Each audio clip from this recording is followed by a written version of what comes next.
Welcome back from holiday break. It is a live edition of the Desmond Johnson Show. We have been gone. I was checking, DG. We've been gone since December the 18th. Our last show was with Grimsley Whirlies. The state champs were in the house. Head coach Daryl Brown and top-ranked quarterback recruit Faison Brandon came through. You can see that actually over on Tobacco Road Sports Radio's YouTube channel. We got a loaded day today. We got a loaded week all this week. Huge stars coming in. Who better to lead off this loaded sports week than our very own David Glenn from the North Carolina Sports Network. We're putting him in the sports buffet. We got to hit college football playoffs. The Panthers in the playoffs for the first time in 7 years. We got a top 25 matchup tonight in ACC Hoops. Duke and Louisville getting after it. We'll talk about that. We got a whole lot more to discuss. Let's just go ahead and get into it. It's the Desmond Johnson Show. Welcome back. Let's go. Live with Desmond Johnson, son, the live is one. Represent NC to the fullest. Yeah, welcome to the Carolinas. Everywhere you go, the sky is Carolina blue, the finest. Live action, feedback, the city need that. I've been #1, no cap. Here's the recap. Adrenaline is my addiction. I'm about to relapse. Step on the turf if you won't and get your weed wet. I'm going harder than a martyr on the starter end. It's the heart of man, that's a rap like a cardigan. I'm breaking records, it's 4th and inches. I count the seconds. The over-under's my roar of thunder, my secret weapon. Yeah, the game is to be told. I don't break, I break modes. Follow me on Tobacco Road.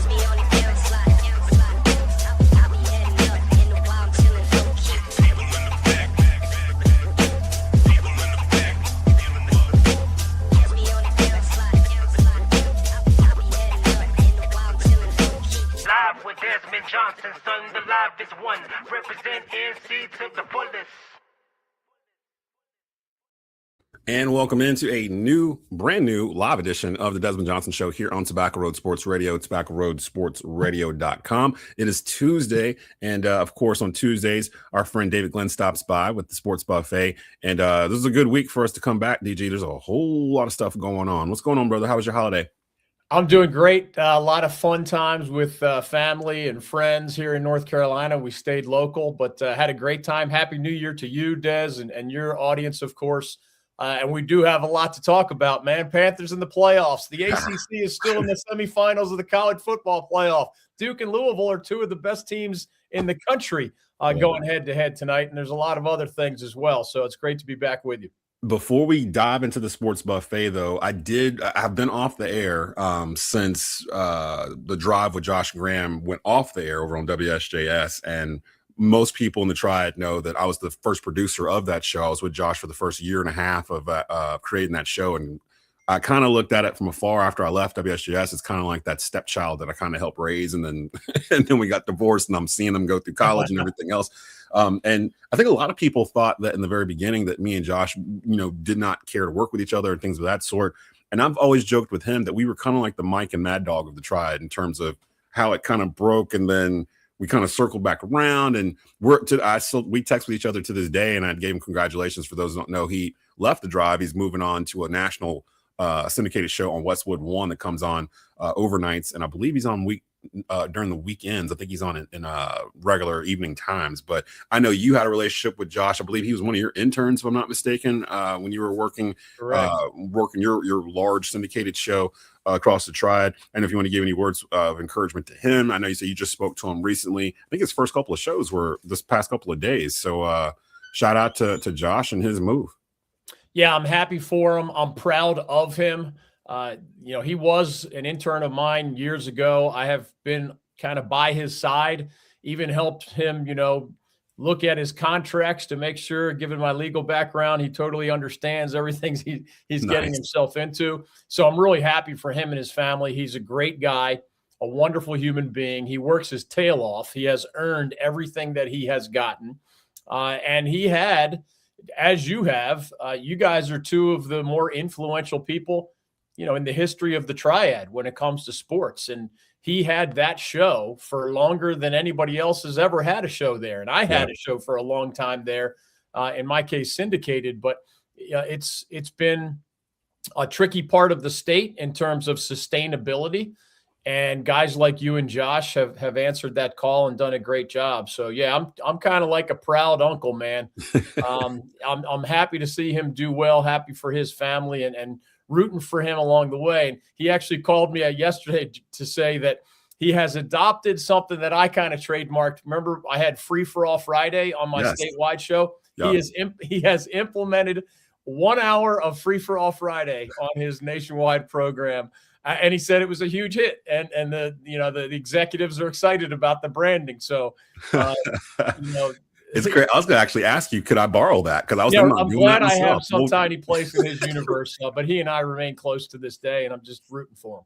We'll probably label it the DG Free for All Friday or something, where we'll have people come in online and talk there. And I'm very proud of him too. I told him a long time ago, I was like, this is not your last stop. You're getting groomed to move on to something bigger than just the Triad. And by default, now that his show is not there, the Desmond Johnson Show and Tobacco Road Sports Radio were really the only thing in the Triad that provides live sports coverage for the average Triad fan. So shout out to everyone that rocks with us, and shout out to everyone that comes here to expect locally produced content from folks like me and you. So I know a lot of folks are at lunch getting ready to get back and like, come on, let's go, let's get with it. So let's move on to the sports buffet. Let's start off in college football. Before we get to the college playoffs, I need to ask you, because I know you track this better than anyone in the state. How many kids are currently in the transfer portal from the ACC right now? I believe we're headed. Well, we're definitely headed to a new all-time number. It depends whether you only count FBS or, if you also count FCS. It depends if you count walk-ons in addition to scholarship players. But let's just say the number might reach 8,000. Oh my gosh! Just from the ACC? In the nation. So, in the nation. Okay, so so, wow. Yeah, so it was 8,000 kids. It has risen every year since the NCAA created the transfer portal. It is. We track it at ncsportsnetwork.com, and I mean, there aren't as many incoming results yet because the portal just officially opened on January 2nd. But we track the outgoing transfers, and I mean, there's some schools that have 30 outgoing. That's like almost a third of your entire roster is leaving, and that's side guys who graduated or are moving to the NFL. So we are in an era of roster chaos, and as we speak, people are committing to the schools that we follow across our state and in the ACC. It's crazy too, because like North Carolina, good example here, where touted 5-star quarterback Bryce Baker didn't get on the field freshman year. Picked Carolina over Virginia Tech, Wake Forest, and a couple others. He decides to transfer out last week. And I'm looking at it like, okay, well, apparently it's because Gio Lopez is still there. And, he was on a 2-year deal with Carolina, and Bryce didn't know what he was going to do, so he decided to move on. Then it comes out yesterday or day before that Gio Lopez is entering the transfer portal. I'm like, what is going on in Chapel Hill? And I have Brendan Marks later on this week, so maybe he'll be able to give us a little bit more in depth with that. But yeah, it feels like these colleges are trying to hold water with their hands. Like they're trying to keep it all in like this, and it's just pouring out. Oh, it's chaotic, man. I mean, think of our state.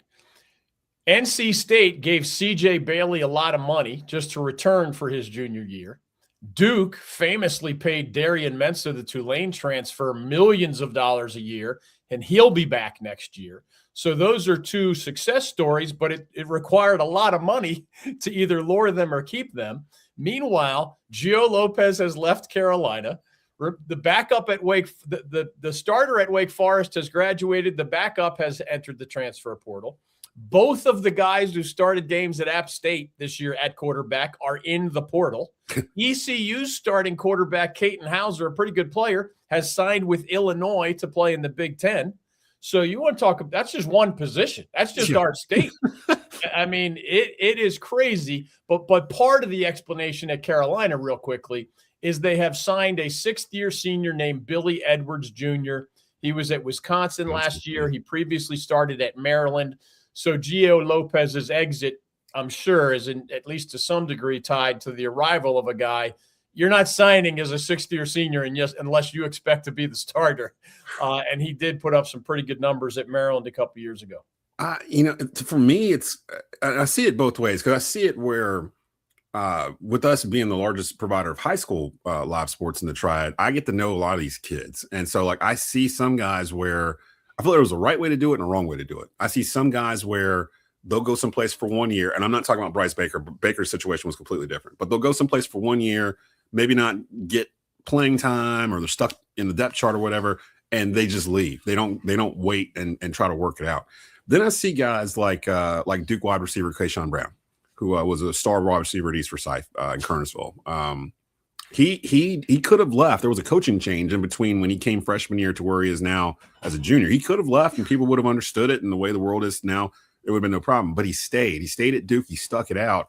And then he goes off in the Duke's Mayo Bowl. And now he's going to probably one of their top returning guys coming back for senior year. And he set himself up where he didn't have to go anywhere. And Duke has become more prominent because he's on the team. And then you have other guys like former Grimsley quarterback Alonzo Barnett, who was at James Madison, and he's transferring, I think, to UCF, I believe. I'm trying to keep track of all of it. I know, man, it's hard. I think, but he's going to the Big 12. Yes. So, and that was something where I was like, okay, he's been great. They just went to the college football playoff at JMU, and he's getting a chance. We have a quarterback, a high school quarterback here in the Triangle named Byram Brown. Yeah, I just saw that. And he's been the starter at South Florida, and now he's headed to Auburn. Yep. So they're all like moving and shifting around, and which is great for those like that. And then I just saw my guy Jalen Rayner, who was a quarterback here at East Forsyth before Bryce Baker.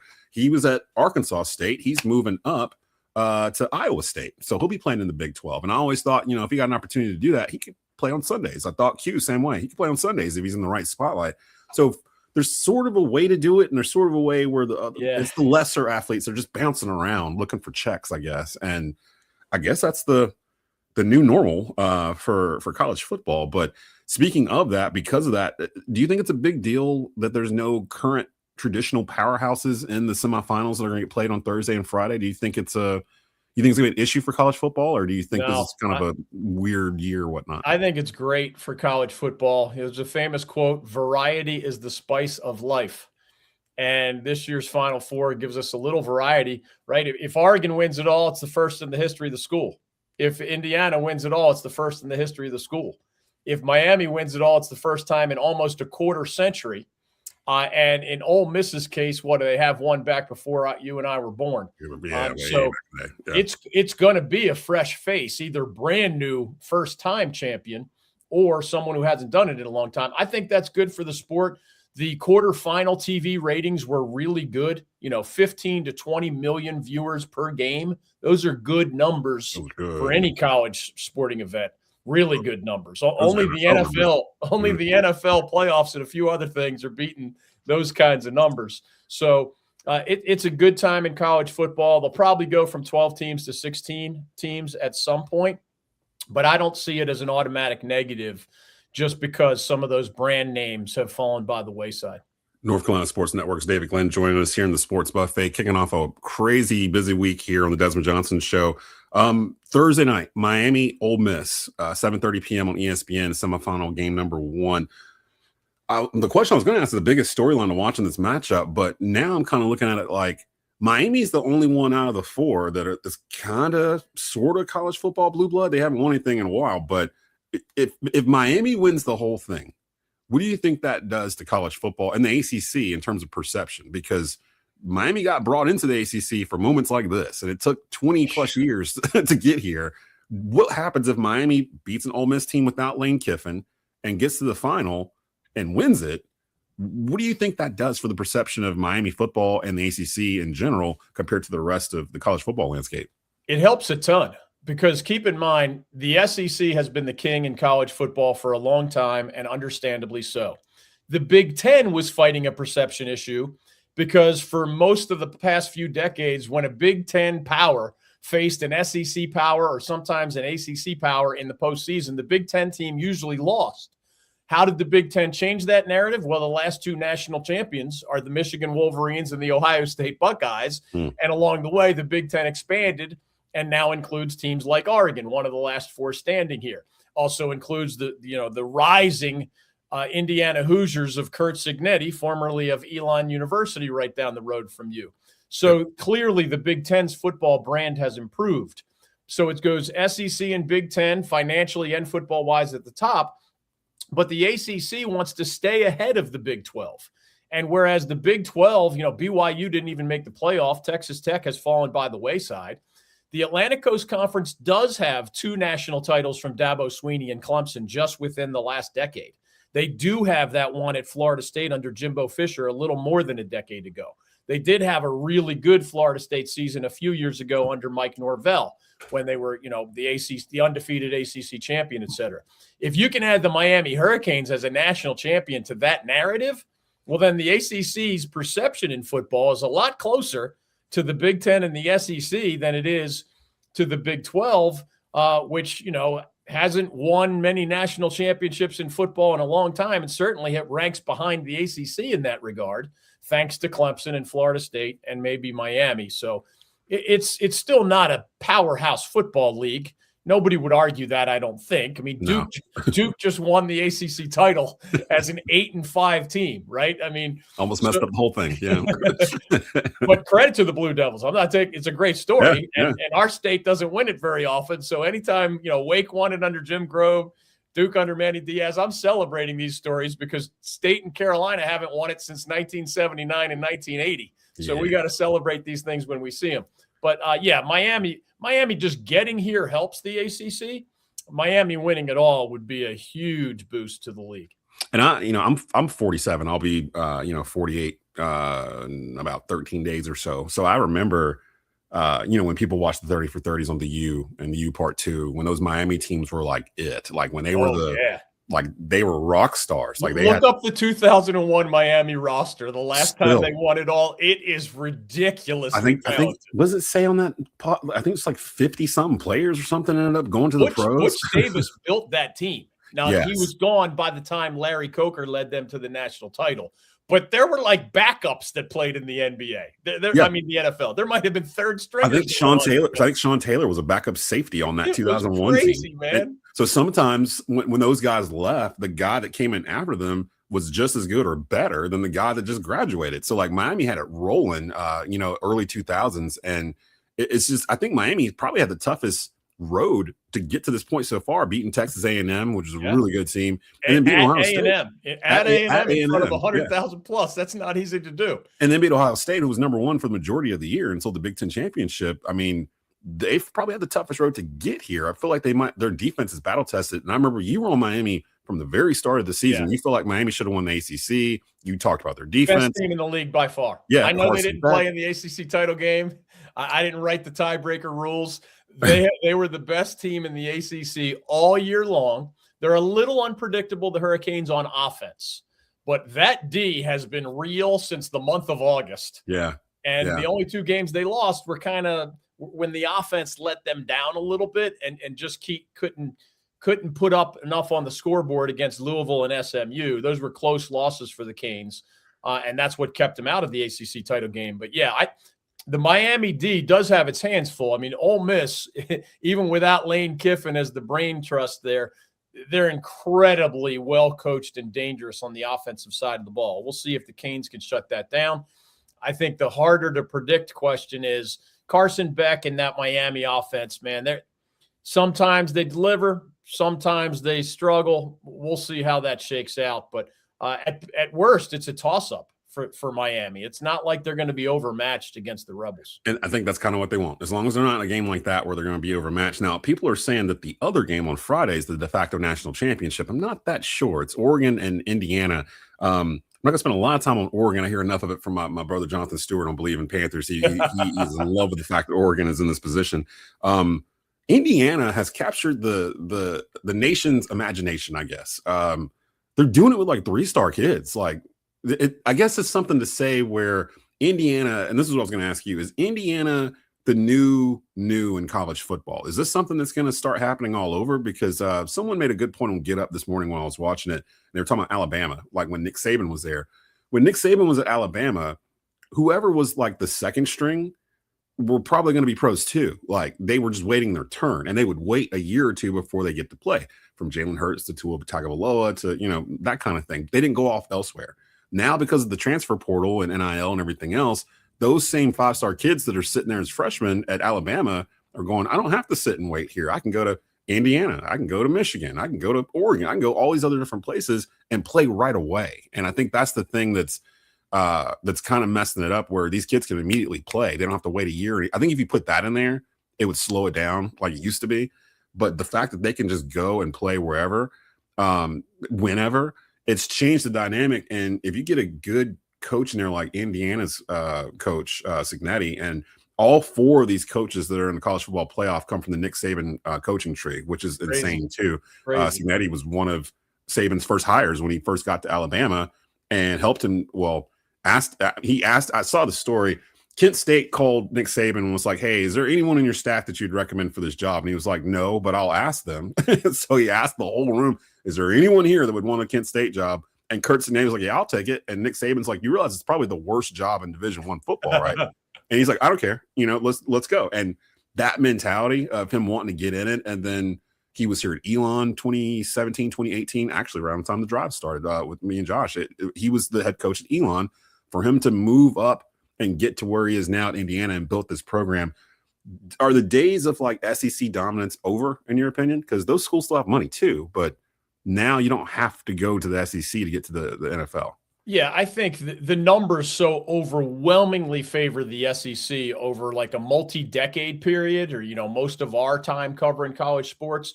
I still think the SEC in football is going to be incredibly important and influential and has great depth and great fan support and great TV ratings and lots of future NFL players. I don't think that's going to change. I just think the level of their dominance is going to be reduced because the joke in coaching circles is the SEC teams have been paying their players all along. And now NCAA rules allow revenue sharing where universities can pay athletes directly for the first time. Plus, we've had name, image, likeness money for a handful of years. So remember the Big Ten went a long time without winning a national championship. The ACC has only so many in football. The Big 12 doesn't have hardly any in a quarter century. So that level of dominance, I think, by the SEC is going to be reduced. We'll see to what degree. They're not going to go away. They're still really, really good with lots of great coaches and lots of great players. And remember, Indiana, it's the perfect storm. It's finding the right coach, Curt Cignetti. It's a guy who brought a lot of his best players from James Madison. Why was there no massive transition period? He brought some of his coaches who knew the plan and knew the system. He brought his best players who knew the plan and knew the system. That's how you hit the ground running. I mean, there are a bunch of Indiana guys on the All Big Ten team that were from James Madison.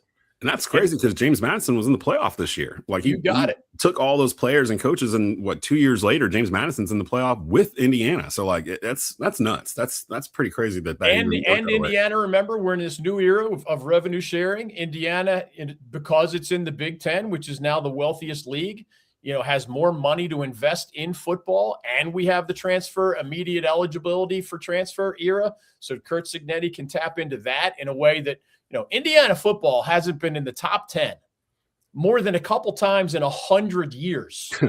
And he's done it 2 years in a row. Yeah. Well, they lost like 2 games in like the past 2 years or something. And they might win it all. I mean, it is one of the if you look at the last 25 years of Indiana football, it was mediocre to bad.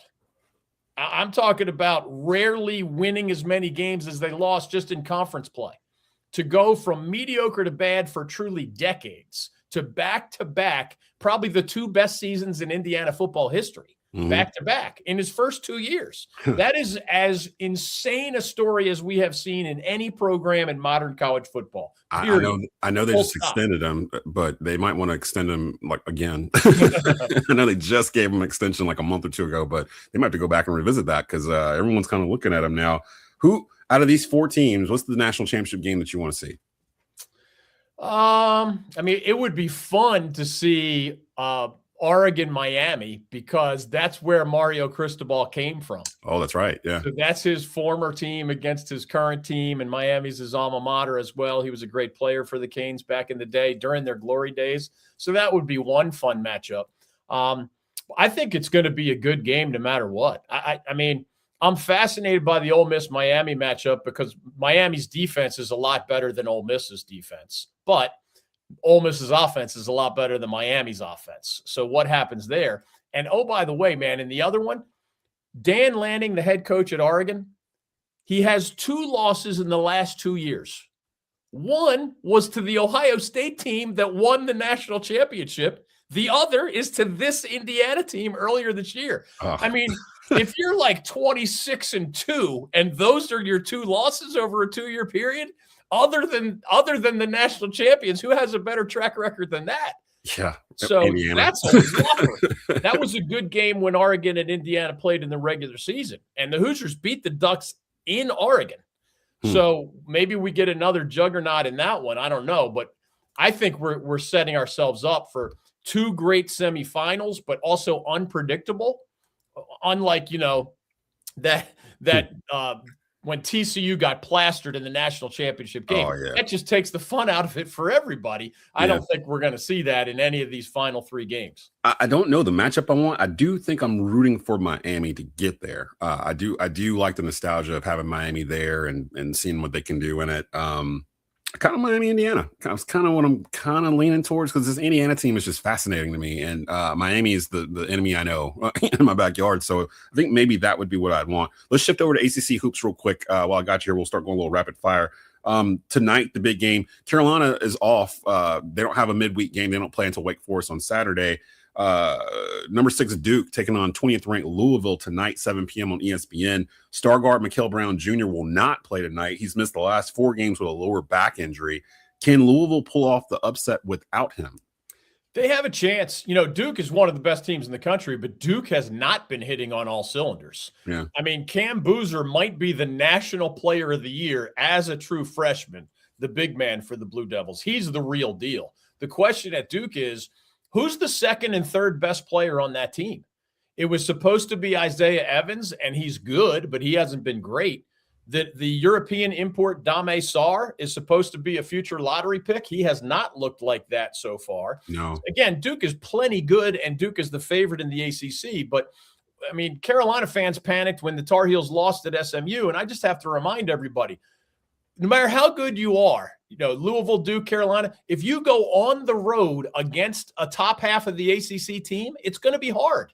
It's just going to be hard. Yeah. I mean, Louisville just lost to Stanford out west, right? So it could happen. It can happen to anybody. It's a shame Brown won't play, because Cam Boozer of Duke and Mikael Brown of Louisville are 2 of the half a dozen best freshmen in the entire country. Throw in Caleb Wilson of Carolina. That's 3 of the top 6 are in the ACC. That's my vote. Yeah. That's a pretty fun trio of newcomers for ACC fans to enjoy this year. So there's 5 ACC teams in the top 25 AP poll this week. SMU, who you mentioned, coming in at 24 this week after upsetting North Carolina. And shout out to Boopy Miller, who I think is still scoring on the Tar Heels right now. He was all over the place. Like, I was like, someone guard this guy. And they kept switching Caleb Wilson out on him and just breaking his ankles. And I was like, this SMU team is really good.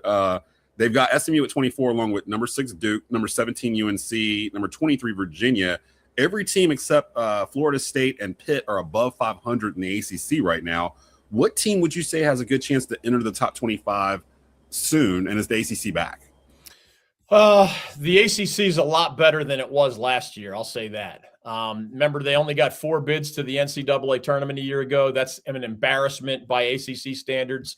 Now that it's an 18-team league, there's times back when I was a young guy covering that league that they'd have a 9-team league and we'd get 6 out of 9 into the NCAA tournament. Now, you're not going to get 2/3 of your 18 teams into the NCAA tournament, but you have to do a lot better than 4 or 5 bids on a regular basis. Duke, Louisville, those 5 you mentioned are the 5 that I circled in the preseason. Who else is a candidate? Beyond those 5, Clemson's pretty good. Miami is pretty good. I still think NC State, even though they have a mediocre 10-5 record, I think the Wolfpack can end up in the top 25.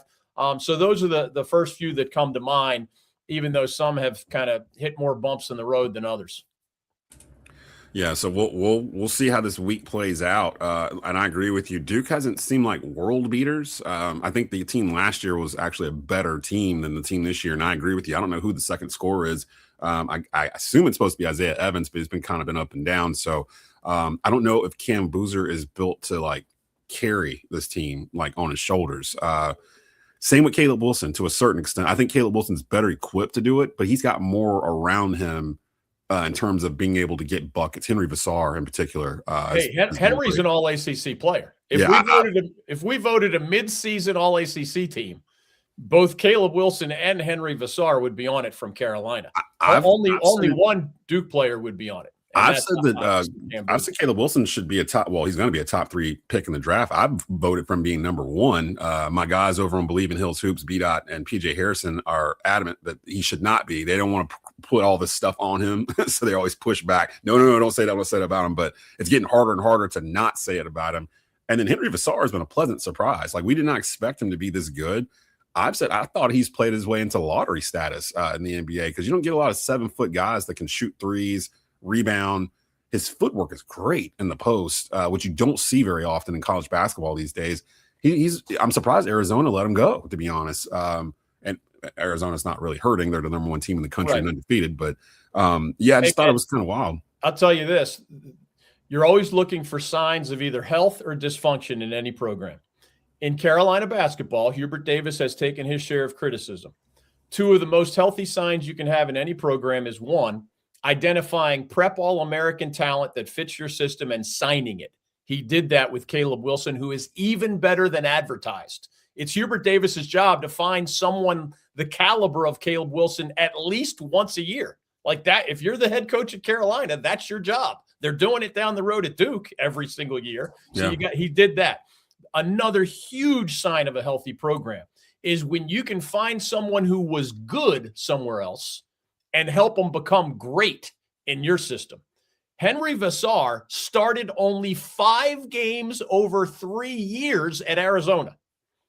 When you see something in a guy who's fundamentally a backup for 3 years, and you plug him into your system, and you have to be able to envision what he can become in your system and your style of play with your teammates. That was a very accurate crystal ball. I mean, give Hubert Davis credit for that. He might not get it for every signee, and we've seen his signees fall by the wayside at times, but let's give credit where credit is due. Why are the Tar Heels one of the top contenders in the ACC and among the dozen or so best teams nationally? Those 2 signees are the starting point for why that happened. And a guy like Seth Trimble staying for 4 years, which doesn't happen often anymore, is another healthy sign for Carolina basketball. And it's not the first time Hubert's done it. Just 2 years ago, he brought in Harrison Ingram and Cormac Ryan, and they fit like a glove. So he's proven that when left to his own devices, he can go out and find guys that fit his system. This is the first year where the entire roster, other than Seth Trimble, James Brown, and I guess Zayden High, are the only ones that are kind of back that were in the group before. Everything else is brand new. These guys have only played 13 games together total. None of these guys were here last year. So Hubert literally, like a video game, built a roster and went out there with it, and it seems to be working so far. And the 2 games they've lost, the SMU was shot over 50% from 3, game, like they were just on fire. And then the Michigan State game, that was the one game they missed Seth Trimble. So we'll see about them. And then, of course, again, Duke taking on Louisville tonight. I want to skip over real quick. Of course, can't get you out of here without talking about my Carolina Panthers, who backed into the playoffs, but we do not care. I've been telling people, ask me if I care that they came in this way. Go ahead and ask me, because the fact that they win it is the most NFC South way to get into the playoffs, basically, what ended up happening, where I'm sitting at home on Sunday rooting for the Atlanta Falcons to beat the Saints. And then the Saints almost pulled it off anyway, the last second. And I had a B-Dot and a couple others wrong line. They were like, oh, the Panthers are going to the playoffs. And it was still like 3 minutes left in the game. I'm like, if this gets jinxed because of you guys going online doing this, I'm going to find all of you, because this wasn't over. And the way the Falcons and the Saints played, there was no telling what was going to happen at the end of that game. Panthers back in. They're going to host the Los Angeles Rams on Saturday at Bank of America Stadium at 4:30 p.m. Saturday. What's the biggest key to a Panther win in your mind? If you give me 2, I would go back and look at what happened at the end of November when the Panthers played the Rams and beat the Rams. One was Bryce Young made at least 3 that I remember big plays in the passing game. One was to Teteroa and McMillan. I can picture it in my head, but 2 others that went for long yards. He's not always good at that. He did it in that game as the Panthers surprised a lot of people by beating the Rams. The other thing was that the Panthers defense, which is usually reliable, not only limited Matthew Stafford in that explosive Rams offense, they got him to turn the ball over multiple times. I don't think the Panthers will beat the Rams, but that they showed the recipe for how to do it. And it's, Bryce Young is developing that reputation for fourth quarter and overtime comebacks. Those numbers are really, really impressive for a young QB, but he's not always great at beating you down with downfield passing. He did it in the victory over the Rams a month and a half ago, and that's what he'll have to do if he's going to beat them this week. We'll see. We've all been kind of campaigning for Cam Newton to be the one to beat the drum at Bank of America Stadium. If you really want to blow the lid off the place this Saturday, we've all content creators online, former Panther players. We've all been like trying to push for this to happen. So we'll see if it does. We have a brand new Believe in Panthers preview episode. It'll drop sometime tomorrow, sometime Wednesday, myself and Jonathan Stewart on the Believe Podcast Network. And we've got some surprises in terms of guests that'll be on for that. So definitely check that out. And Believe in Hills Hoops is actually tomorrow too. Wednesday at 11. Myself, B-Dot, and PJ Harrison, former Hills Hooper and Charlotte Hornet. We host that every week as well. And we'll get you ready for Carolina Wake Forest on Saturday. That's pretty much what I got. So we got through a lot here. College football playoffs, Panthers, college basketball. There's a lot of stuff going on this week. Is there anything that I did not touch that you wanted to hit, DG? Because that's what happens when old friends who haven't seen each other for a little while get back together. We end up going a little longer than usual. I mean, those are the hot ones, right? I mean, it's a great time of year. We've got the NFL playoffs. We've got the Carolina Hurricanes are good again in the NHL. We've got the ACC still involved in the college football playoff. We have probably 5 or 6 of the best teams in college basketball in the ACC, plus teams like High Point down the road from you and UNC Wilmington, where I have taught. Those are 2 of the better mid-majors in all of college basketball. So we're not going to run out of great stories to tell. But here in early January, man, it's just an overlapping of all those things on the court and on the field. Plus, man, as soon as I say goodbye to you, guess where I'm going? Back to the transfer portal to keep up with hundreds and hundreds of names. There's another 300 of the portals that you've been sitting here with me. Probably that's what I'll be doing until the next time we see each other. I'm going to be drowning in portal stuff. So we again a loaded week this week. Tomorrow we actually have Gab Gowdy from FanDuel Sportsbook. She's going to be joining us to talk about Panthers and Rams and some prop bets for you guys there. Alex Zietlow from the Charlotte Observer will be with us tomorrow. It's a Believe in Panthers extra episode tomorrow. I probably should have let off with that. So he'll be on to talk some Panther storylines with the Rams. And Alex Bryant, content creator for the Carolina Panthers, will be on with us tomorrow too. So a loaded show tomorrow. On Friday's show, we've got the division host Ryan Smith and Ben Troop from the Fans First Sports Network. They'll be on to talk the NFL playoffs as a whole.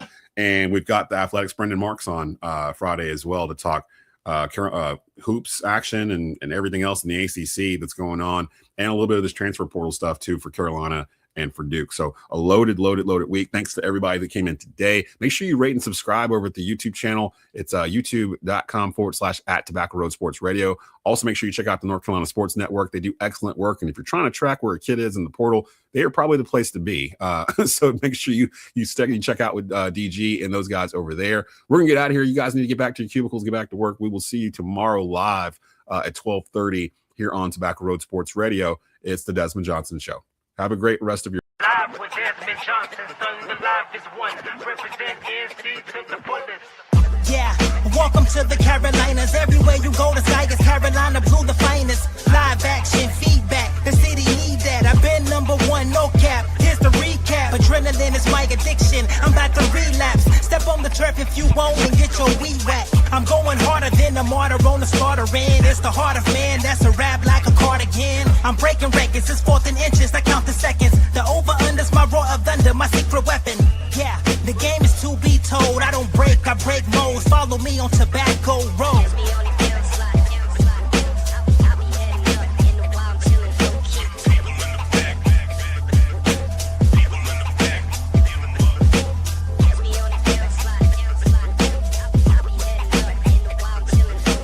Live with Desmond Johnson, son, the live is one. Represent NC to the fullest.